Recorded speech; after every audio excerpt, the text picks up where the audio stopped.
అలా చేస్తూ ఉంటే దేవుని మందసం నీ ఇంట్లోనికి వచ్చేస్తుంది. మనం ఏదో డైరెక్ట్గా దేవుని మందసం వచ్చేసి మన ఇంట్లో పడుతుందని అనుకోవద్దు. నీవు దేవుని వెతుకుతూ ఉండాలి. వెతకటం అంటే ఇప్పుడు మొదటి అర్థం ఏం చెప్పాను? సమాధానమును వెదకి దానిని వెంటాడము. నీ తోటి వారితో, నీ ఇంటి వారితో, నీ సంఘస్థులతో, నీ గ్రామస్తులతో కూడా సమాధానంగా ఉండు. నీ తోటి వారితో సమాధానంగా ఉండు. రెండవ అర్థం ఏమో తెలుసుకుంటున్నావు? నీ ఉపదేశములను వెదకువాడనగా దేవుని మాటలను వెతుకుతూ ఉండవు. దేవుడు నీకు ఏదైనా చెబితే అది నువ్వు చెయ్యాలి. దేవుని వాక్యాన్ని చదువు. దేవుని వాక్యాన్ని బాగా నేర్చుకో. దేవుని వాక్యాన్ని నేర్చుకోవటం ద్వారా రెండు విషయాలు జరుగుతాయి ప్రియారా. ఒకటి, నీవు బలపడతావు. వాక్యం నేర్చుకోవటం ద్వారా నీవు బలపడతావు ఒకటి. రెండవది ఏం జరుగుతుందంటే, వాక్యం నేర్చుకొని నీవు బలపడితే నీ ప్రక్క అంటే బలహీనలు కొంతమంది ఉంటారు, వాళ్ళకు నువ్వు చెప్పి వాళ్ళను నువ్వు బలపరచవచ్చు. రెండు జరుగుతాయి. నీవు బలపడతావు, నీ తోటి వారిని బలపరుస్తావు. అది దేవుని వెతకటం అంటే. నా ప్రక్కన నా సహోదరుడు బలహీనుడిగా ఉన్నాడు, ప్రార్థించలేని స్థితిలో ఉన్నాడు. నేను ఆయనతో కూర్చొని కొంచెంసేపు మాట్లాడి అతని బలహీనతలు ఏంటో తెలుసుకొని అతనికి తగిన వాక్యాలు చూపించి మరలా తిరిగి అతన్ని ప్రార్థన చేయటానికి లేవనెత్తితే, బలపరిస్తే అదే దేవుని వెతకటం. అదే దేవుని వెతకటం అంటే. కావున యెహోవాను వెదకుడి. నువ్వు ఎలాంటి పనులు చేస్తున్నావా? తర్వాత దేవుని వెతకటం అంటే మరొక మాట చూద్దాం. ఆమోసు గ్రంథం తీయండి.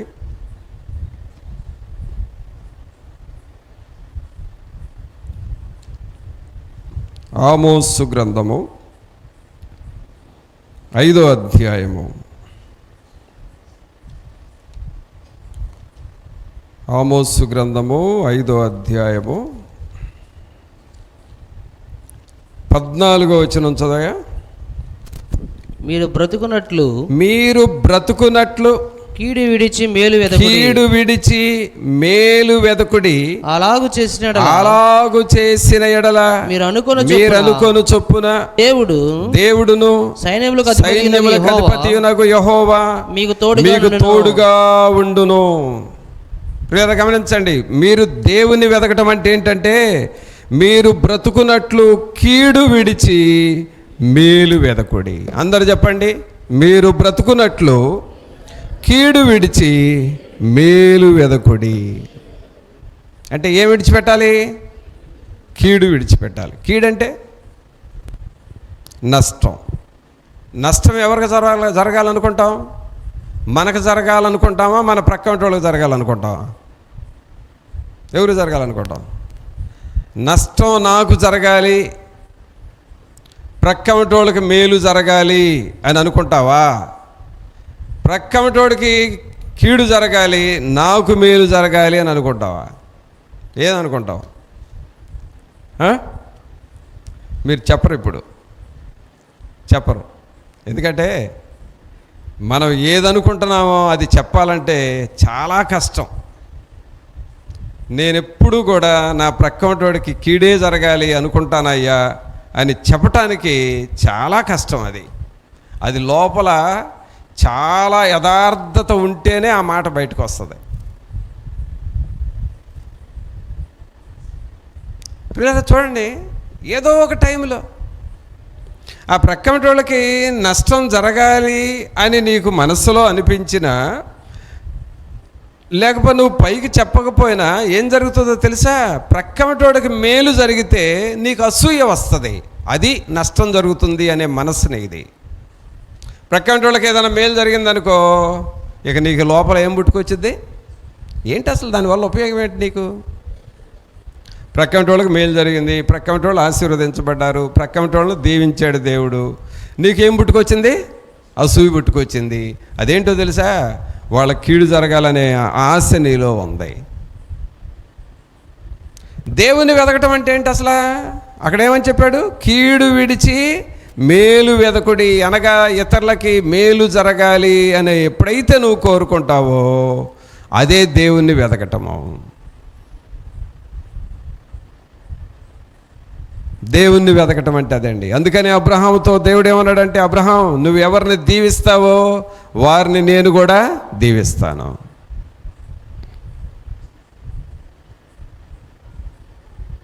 నా ప్రక్కమటోళ్ళు బాగుండాలి అని నువ్వు కోరుకోవాలి.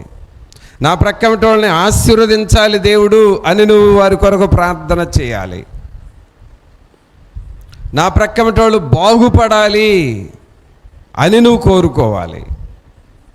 ఎప్పుడైతే ఇలాగూ నువ్వు వారిని క్షేమాన్ని, వారి బాగును, వారి యొక్క బాగోగులను నువ్వు కోరుకుంటావో అదే దేవునిని వెదుకుతున్నావని అర్థము.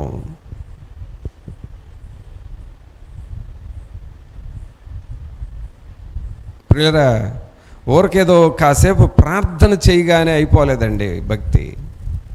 ఇవన్నీ నీ డైలీ లైఫ్లో ప్రాక్టీస్లోకి రావాలి.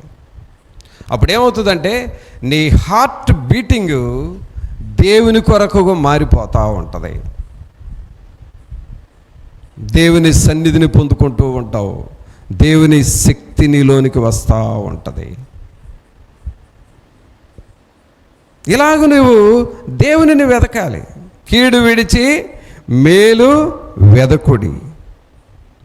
తర్వాత దేవుని వెదకడం అంటే ఇంకొక మాట కూడా చూద్దాం. జపన్యా గ్రంథము 2వ అధ్యాయము. దేవునిని వెదకటం అంటే ఏంటంటే 2వ అధ్యాయము 3వ వచనం చదవండి. దేశములో సాత్వికులై ఆయన న్యాయ విధులను అనుసరించు సమస్త దీనులారా యెహోవాను వెదకుడి. మీరు వెదకి వినయము గలవారై నీతిని అనుసరించిన ఎడల ఒకవేళ ఆయన ఉగ్రత దినమున మీరు దాచబడదురు. చూడండి, దేవుణ్ణి వెతుకుతున్నావు అనేదానికి గుర్తేమిటంటే వినయము గలవారై నీతిని అనుసరిస్తారు. ఏముంటుందండి మనలో? వినయము ఉంటుంది.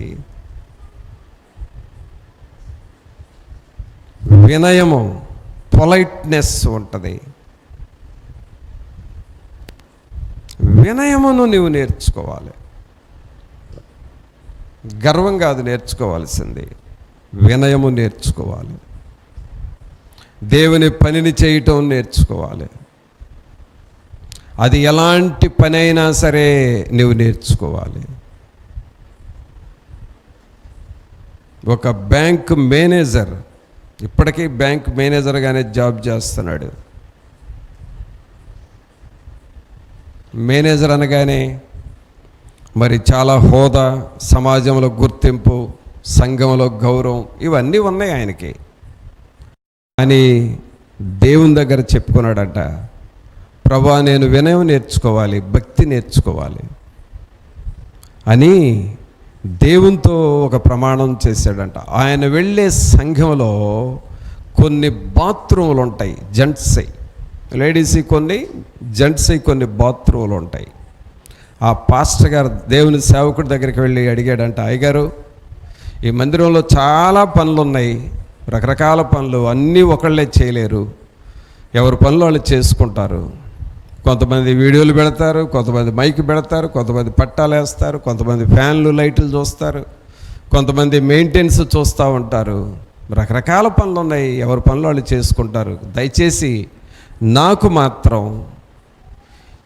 జెంట్స్ బాత్రూమ్స్ కడిగి, ఆ టాయిలెట్స్ కడిగే డ్యూటీ వేయండి. నేను ప్రతి ఆదివారం జెంట్స్ టాయిలెట్స్ కడుగుతాను అయ్యగారు అని చెప్పాడంట. ఎవరైనా? Bank manager.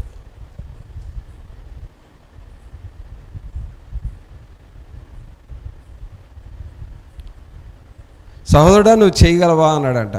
లేదయ్య గారు, నేను వినయం నేర్చుకోవాలి, నేను సాత్వికం నేర్చుకోవాలి, భక్తి నేర్చుకోవాలి. ఆ పనులు చేస్తేనే ఒకవేళ నా లోపల ఏమన్నా గర్వం ఉంటే అది కూడా పోతుంది. అప్పుడు నేను భక్తి నేర్చుకుంటాను, దయచేసి నాకు డ్యూటీ వేయండి అని అంటే సరే చేయమన్నాడు. ప్రతి ఆదివారం సంవత్సరాల నుండి ఆ పని చేస్తూ ఉన్నాడు. ఇప్పటికీ చేస్తున్నాడు.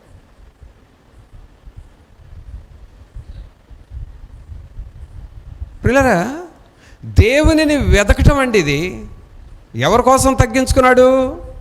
దేవుని కోసం తగ్గించుకున్నాడు.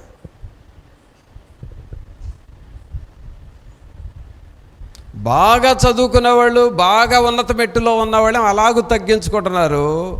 అసలు ఈ చదువు లేనివాళ్ళు, లేకపోతే ఈ హోదా లేనివాళ్ళు మాత్రం బాగా హెచ్చించుకుంటారు. మరి అదేందో అర్థం కాదు. అసలు చదువుకున్న వాళ్ళు మేనేజర్ల కంటే సామాన్యులు, చదువు లేని వాళ్ళు ఎక్కువగా అదిరిపడతా ఉంటారు. అదొక గర్వం. అందుకనే గ్రామాలలో ప్రజలు గర్వంతో నింపబడ్డారు. గర్వంతో గర్విష్ఠులైపోతున్నారు మనుషులు.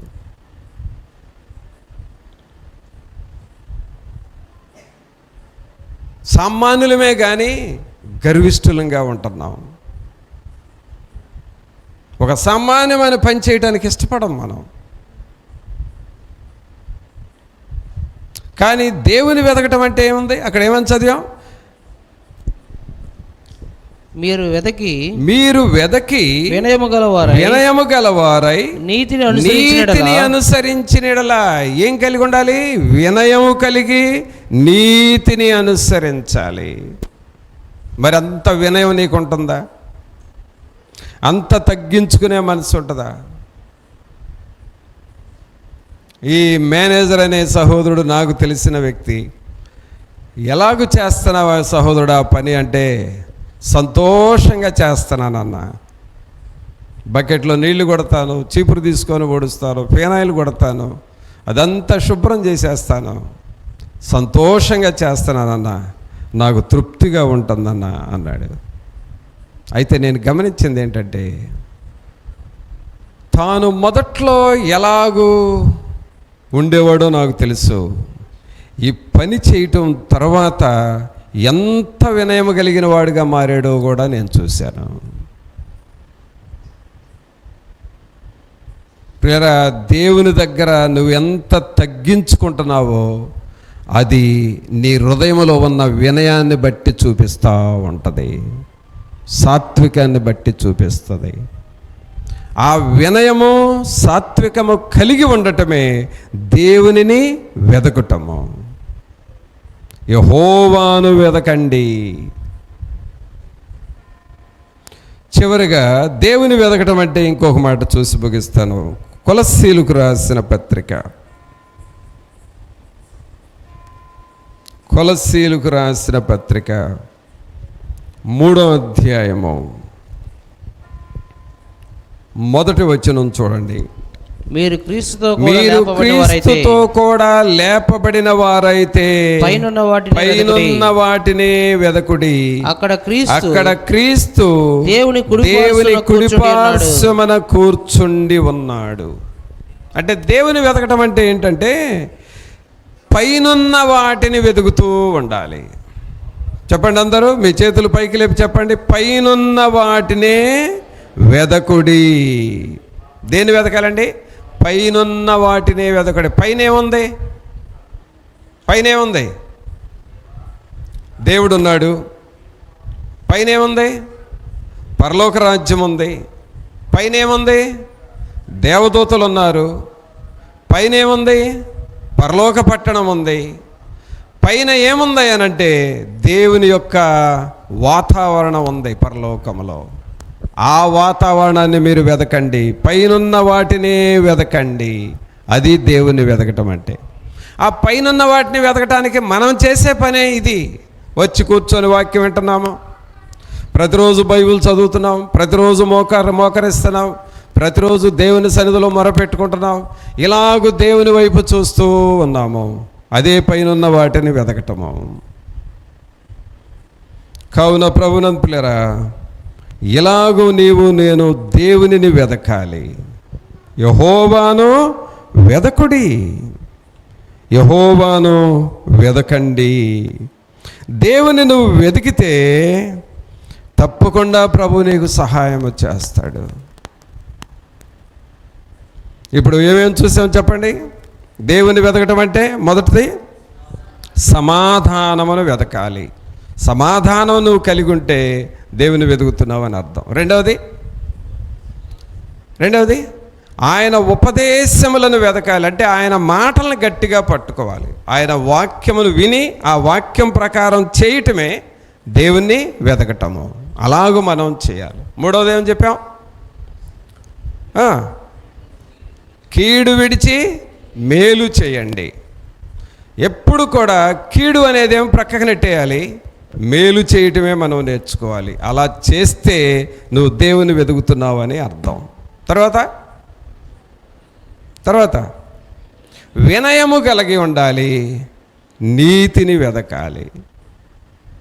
వినయం ఎప్పుడైతే నేర్చుకుంటావో, సాత్వికం ఎప్పుడైతే నేర్చుకుంటావో, నీతిని ఎప్పుడైతే నువ్వు అనుసరిస్తావో నువ్వు దేవుని వెతుకుతున్నావని అర్థము. తర్వాత చివరికి ఏమైనా చెప్పుకున్నావు? పైనున్న వాటినే వెదకుడి. అబ్రహాము పునాదులు కలిగిన పట్టణము కొరకు ఎదురు చూచాడు, పైనున్న వాటిని వెతికాడు. మరి నువ్వు నీ నిత్య జీవితంలో అలాగూ దేవుని వెతుకుతూ ఉన్నావా? అందుకనే మొదటి వాక్యం చూద్దాం. మొదటి దినవృత్తాంతముల గ్రంథము, అక్కడ ఏమని చదివాం వాక్యంలో? మొదటి దినవృత్తాంతముల గ్రంథము 16వ అధ్యాయము. ఆయన పరిశుద్ధ నామమును బట్టి అతిశయించుడి. యెహోవాను వెదకువారు హృదయమందు సంతోషించుదురుగాక. యెహోవాను ఆశ్రయించుడి. ఆయన బలమును ఆశ్రయించుడి. ఆయన సన్నిధి నిత్యము వెదకుడి. కాబట్టి ప్రియులారా, ఇలాగ మనం చేస్తూ వెళితే అదే దేవుణ్ణి వెదకటం అని అర్థం. మరి ఎలాగ వెదకటం సిద్ధపడుతున్నావా? అయితే చివరిగా ఇలాగ దేవుని వెతికితే మనకేంటి మేలు? ఏదన్నా పోయిన వస్తువు వెతికితే అది దొరికితే నీకు సంతోషం, అక్కడ ఒక మేలు ఉంది. అలాగే ఉద్యోగం కోసం వెతికావు, చివరికి దేవుడు ఒక ఉద్యోగం ఇచ్చాడు, ఉద్యోగంలో చేరావు, అదొక మేలు నీ జీవితానికి, మరి బ్రతుకు తెరువుకి జీవనోపాధికి సహాయపడతా ఉంది, అదొక మేలు. అలా దేవుని వెతికితే ఏం జరుగుతుంది చూడండి. 34వ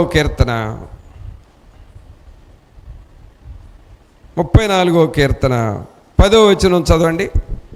సింహపు పిల్లలు లేమి గలవై ఆకలిగొనును. యెహోవాను ఆశ్రయించు వారికి ఏ మేలు కొదువ అయి ఉండదు. ఆమేన్.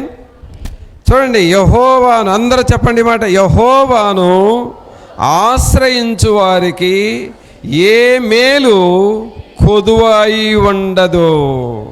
నువ్వు దేవుని వెతుకుతా ఉంటే నీకు అనేకమైన మేలులు జరుగుతూ ఉంటాయి. నీకేమి మేలు జరగాలో, ఎప్పుడు ఏది జరగాలో అది కరెక్ట్గా దేవుడు నీకు చేస్తాడు, మేలు చేసే దేవుడు.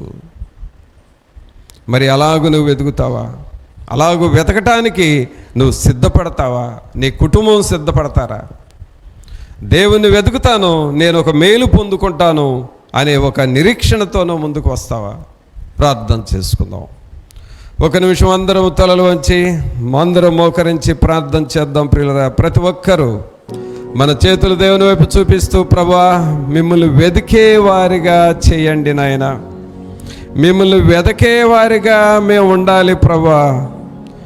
మిమ్మల్ని వెతికితే మాకు దొరుకుతాను అని మీరు చెప్పుచున్నారు కదా, అట్టి వారిగా మేము ఉండాలయ్యా. పరిశుద్ధుడా, మీకు స్తోత్రాలు, మీకు వందనాలు ప్రభువా. దేవునిని వెదుకుట అంటే ఏమిటో మేము విన్నాము. దావీదు గారు అందుకే దేవుని మందసాన్ని తన పురములోనికి, దావీదు పురములోనికి తీసుకొని వచ్చినాడు. దేవుని మందసం మన ఇంటిలోనికి తెచ్చుకోవాలి అని అనుకున్నాడు. అలాగూ మీ మందసాన్ని మా ఇంటిలోనికి తెచ్చుకోవాలి, మా గృహాల్లోనికి రావాలి, దేవుని మందిరంలోనికి రావాలి, దేవుని మందసాన్ని మేము కలిగి ఉండాలి ప్రభువా అని నువ్వు ప్రభువుని అడుగుతావా? పరిశుద్ధమైన మా ప్రభువా, మీకు స్తోత్రాలు వందనాలు చెల్లిస్తూ ఉన్నాము. మహోన్నతుడా, మహాగణుడా, మా ప్రభు అయిన యేసు, మిమ్మల్ని స్తుతిస్తూ ఉన్నాము. ఈ ప్రియులను మీరు దర్శించండి. మీ సన్నిధిని, మీ ఆత్మ సహాయం, మీ కృప, మీ కాపుదల మాకు దయచేయండి. నిత్యము నిరంతరము మీ నామమును కీర్తించి గణపరచుటకు మాకు సహాయము చేయండి. తండ్రి అయిన దేవా, మీకు స్తోత్రాలు వందనాలు చెల్లిస్తూ ఉన్నాం.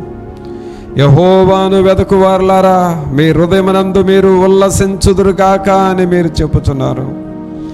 నాయన, మా హృదయంలో మేము ఉల్లసించుటకు సహాయము చేయండి. మిమ్మల్ని వెదకువారముగా చేయండి. సమాధానమును వెదకాలి అని చెప్పుచున్నారు. కీడు చేయుట మాని మేలు చేయాలి అని మీరు చెప్పుచున్నారు కదా. వినయము గలవారై ఉండండి, సాత్వికులై ఉండండి, నీతిని అనుసరించండి అని మీరు చెప్పుచున్నారు కదా. పైనున్న వాటిని వెదకండి అని మీరు చెప్పుచున్నారు కదా ప్రభా. అలాగూ మిమ్మలను వెదకువారిగా చేయండి, మీ ఉపదేశములను వెదకువారిగా చేయండి ప్రభా. ఈ ప్రియులను మీరు దర్శించి అట్టి గ్రహింపు ప్రతి ఒక్కరికి దయచేయండి. మేము మిమ్మలను వెతికినప్పుడు యెహోవాను ఆశ్రయించు వారికి ఏ మేలు కొదువై ఉండదని చెప్పారు కదా. అట్టి మేలులు మేము అనుభవించుటకు కృప చూపమని మా ప్రభు అయిన యేసు నామమున అడిగి వేడుకొంచున్నాము తండ్రి, ఆమేన్. మన తండ్రి అయిన దేవుని ప్రేమ, కుమారుని కృప, పరిశుద్ధాత్మని యొక్క సన్నిధి, ఆయన సహవాసము ఇప్పుడు నెలప్పుడు మనందరికి తోడుగా ఉండి సహాయము చేయనుగాక. ఆమేన్.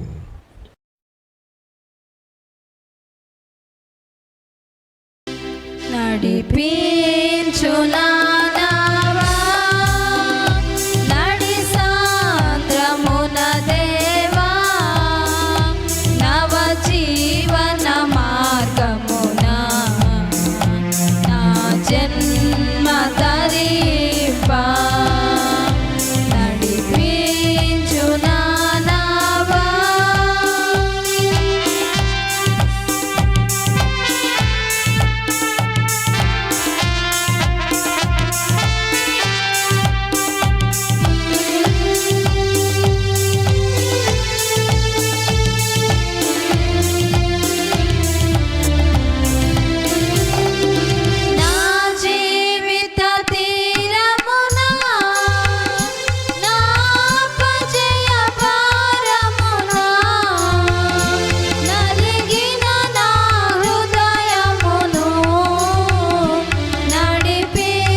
ఫలి